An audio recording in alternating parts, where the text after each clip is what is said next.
Greetings adventurers, this is Lauren, your guild advisor, and welcome back to another danmemo news video for July 28th. And as you can see, there's a change in environment. Once again, I have moved location, which is why there's been a lack of noise from my channel, because I've been busy moving a lot of my possessions to a different place of living. And that's also why I didn't expect to be making this video. I kind of thought there would be like a danmemo drought until part 3 of Astrea Record comes out, and I was planning on doing the Retoria Volume 12 review today, but that's probably gonna be tomorrow or the day after, probably tomorrow, hopefully, as long as I'm still in the middle of getting everything situated. But hopefully Retoria 12's review will be up tomorrow, and then the spoiler discussion video will be recorded after that at some point for later in the week. So anyway, back to the danmemo news. Again, unexpected, but we're going to go over it. We're still in part 2 of Astrea Record. That's basic information that's going on, but during the live stream, they actually announced some new units somehow.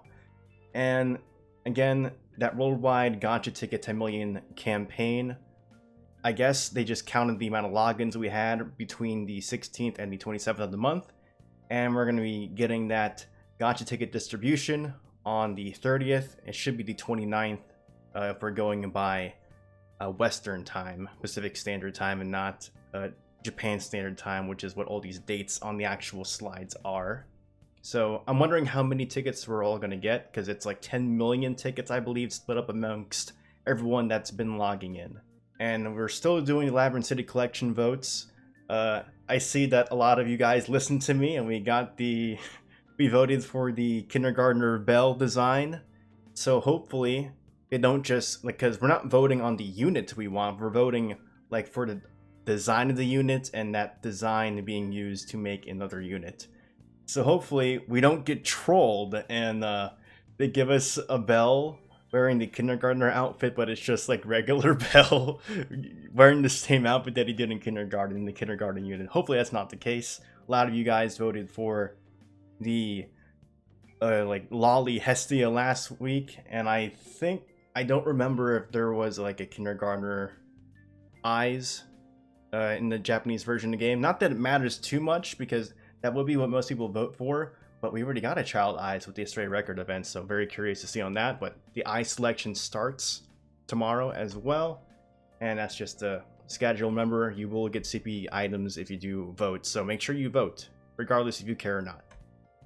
And then these are the new units we were not expecting. We're in the middle of Astrea Record, and for some reason we're getting a 3rd anniversary Bell and Hestia. I guess they can't resist making a brand new Hestia unit. We can't just have Astrea Record for 3 months with no new Hestia unit. She needs to get in somehow.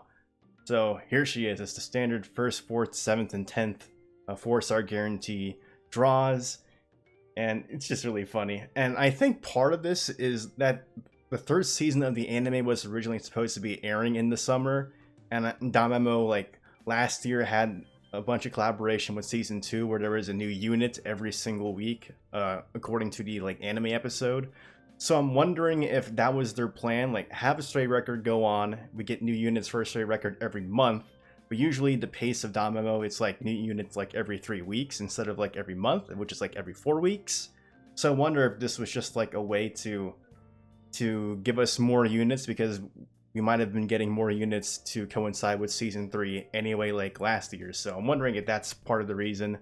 And I like the design of Belle a lot, but for some reason this outfit that Hestia is wearing doesn't match her. I don't know. I think it's just me, but for some reason it doesn't look like she fits that outfit. Anyway, it's Fiesta Freze Bell, and he will be a magic attacker with a maximum magic stat of 1927 max hero ascension max limit break. And again, I want to thank Jasky for the translations for all the skills in here, and I'll leave a link to the Reddit thread that I actually got a bunch of information from.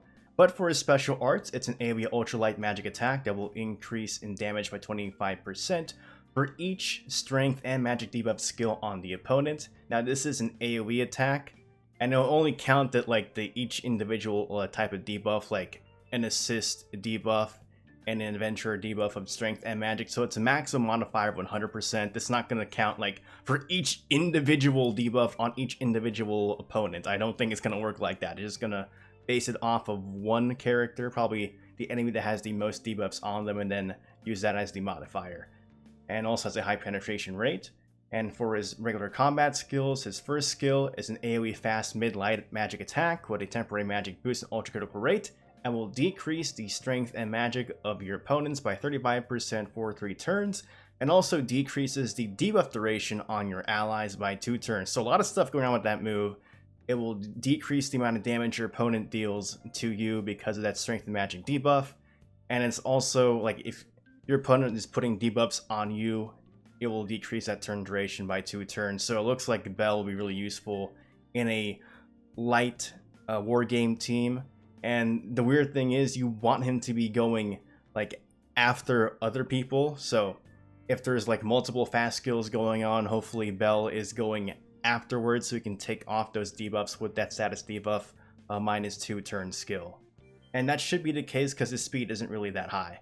And as for his second skill, it's an AoE super light magic attack with an ultra uncounter rate, and will also reduce the turn duration on your opponent's status buffs by 2 turns, and will also add 3 actions of a low light magic attack against your enemies. So you get that 3 action buff, and then the next turn after you use a skill, it won't work on counters, it won't work on the special arts, but after you use a skill, when you have that 3 actions buff, when you use a skill, he'll use the low light magic attack on your foes.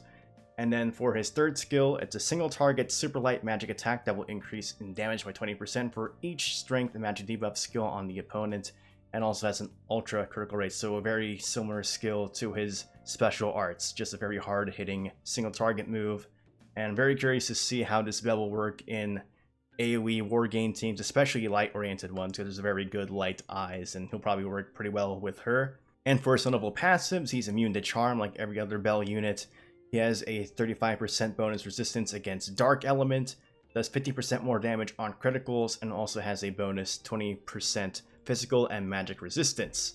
And then the next unit is Celebration Goddess Hestia. I still think she doesn't fit that outfit, and she has some pretty decent stats. She has very high agility at 604, and for her assist skill at +5, it is a strength and magic debuff of 20% to your enemies, and also gives your allies a +10% counter rate buff. So she's actually a pretty useful assist when it comes to like Record Buster or like boss fights or stuff like Familiar Rush waves, Familiar Royale waves, because you can like use her as one of those sacrificial units. So you have her on a character with the revolving amulet, and then that will apply the strength and magic debuff and also give your allies a counter rate buff, so they do counterattacks a lot more. And counterattacks are pretty dang useful when you want to do as much damage as possible in stuff like Record Buster and the Familiar events. So I think even just having one copy of this Hestia will be really useful if we want to use her as a sacrificial unit, because we are getting more and more encounters in the Familiar Rush where enemies are using both strength and magic in the same encounter. So she might be useful in that regard as well. And then more information about is it wrong that you can get all the 4-star Hestias campaign, even though it's not all the 4-star Hestias, it doesn't count the time limited ones. And we're actually going to start getting these Hestias on the 30th. And, well, I say the 30th, but it's probably going to be the 31st for most of us, because if you log in before like the update reset time, you won't be able to get that Hestia that day, but the morning after. So for most of us, on the 31st, we'll start getting the Hestias.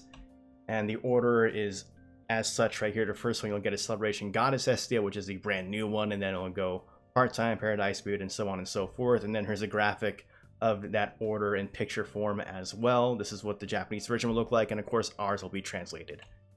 And then some regular stuff. 7 Zone is being refreshed. I'll be in the update tomorrow night. And then remember, we are going through the support campaign, so make sure you remember to do 7 Zone, because there are some nice Iris rewards just for clearing the normal modes of that. And then remember, we are in the middle of a weapon upgrade support campaign, so make sure you are upgrading your equipment, and you'll be able to get at least 100 Iris just for doing that. And then Record Buster Ravis is the new Record Buster that we'll be getting tomorrow night. And then this is a reminder, of the paid Iris and Hero Light bundles are getting a reset because the month will be changing. So it's just our daily, or not our daily, but our monthly reset of resources. And remember, if you haven't bought your stuff from the Serios and Dolb shop, make sure you do that, because even if you don't have Dolb, which is gained from selling 4-star bonds, you want to make sure you're at least buying like the 2-star and 3-star tickets in that shop. And possibly CP up items if you have the Serios for that as well. And then just a review of the upcoming content. Right now, part 2 of Astrea Record is going on. And again, with tomorrow night's update, it's the Worldwide Gacha Ticket 10 million splitting campaign reward distribution, the 2020 Labyrinth City Collection Eyes Collection, the 3rd anniversary Bell and Hestia Gacha, the 7th Zone Refresh, and Record Buster Ravis. And then on the 31st for most of us is when we'll start that Ultra Forester Hestia campaign, but not the time limited ones, of course. And then, of course, the monthly reset for the paid Iris and Hero Light combo. And one extra thing, they also said in the Japanese live stream that on the stream taking place on August 11th, we'll be getting an actual voiced promotional video, PV, for Astrea Record. So we're finally going to get voices, at least in the trailer. They're probably going to announce that the entire thing's going to be voiced at a certain date during this live stream. But yeah, again, we're finally going to get voices, and then we're going to get information on who the actresses are that are voicing the characters as well. So I'm very excited. I want to know what they got for Kaguya, for Lyra. We've heard Lise before, and I think they're just going to get back to the same person. Like, she speaks very briefly during like a tiny flashback type of thing in the Ryu episode in the main story portion of the game. So they'll probably bring her back. I'm very curious to hear what Astrea sounds like, and of course Matsuoka's how he voiced Erebus in this. I'm very curious to see that. So excited to see that PV, and that's going to happen on the Japanese live stream on the 11th of August. I don't think there's a firm date on when part 3 comes out, because in the original graphic they had the dates for part 1 and part 2, but then part 3 was a question mark for August, so we don't know what exact day it is. I'm sure we'll get that date on that August 11th live stream, maybe in time for my birthday on the 15th of August, who knows. But anyway, guys, I'm going to leave a short special little video at the very end of this just to showcase some of the stuff I've been working on in my room. But with that, I'll just leave it to the future version of me showing off a portion of my room. Alright, so right now you're only going to see these 3 walls of the room, not the wall behind me. There's my Trails of Cold Steel wall scroll. There's going to be more posters along here. The Cold Steel 4 poster, when that comes out in October, is going to go right there. These are some cool shelves. I got the bottom shelf dedicated to just Falcom, Cold Steel especially.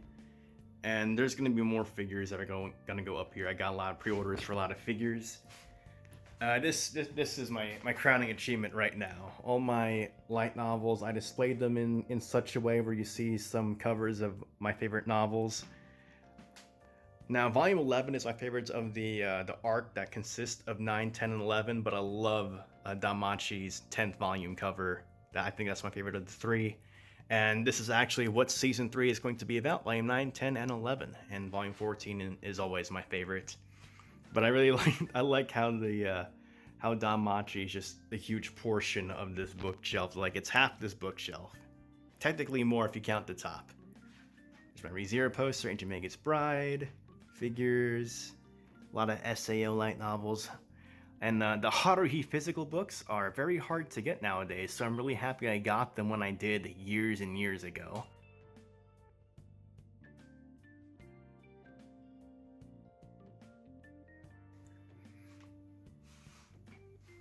But and there's some anime DVDs, limited editions, bunch of Amiibo when I collected them.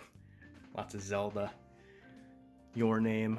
When the Weathering with You comes out, it'll be right here, and I hope they reprint the Shimarine Nendoroid, because she needs to be with Nadeshiko.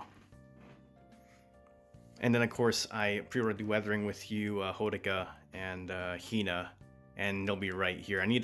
Everything's gonna get rearranged when I do get more figures, and yeah, I need to put up more posters. This is just what I've done so far, and it's very much a work in progress. But yeah, guys, that's pretty much it. A little sneak peek at the room. But anyway, if you want to see more danmachi content, go ahead and like this video and subscribe to the channel. Follow me on Twitter and join my Discord. And as always, continue enjoying your time matching your audio and the dungeon. This is Lauren, your guild advisor, signing out.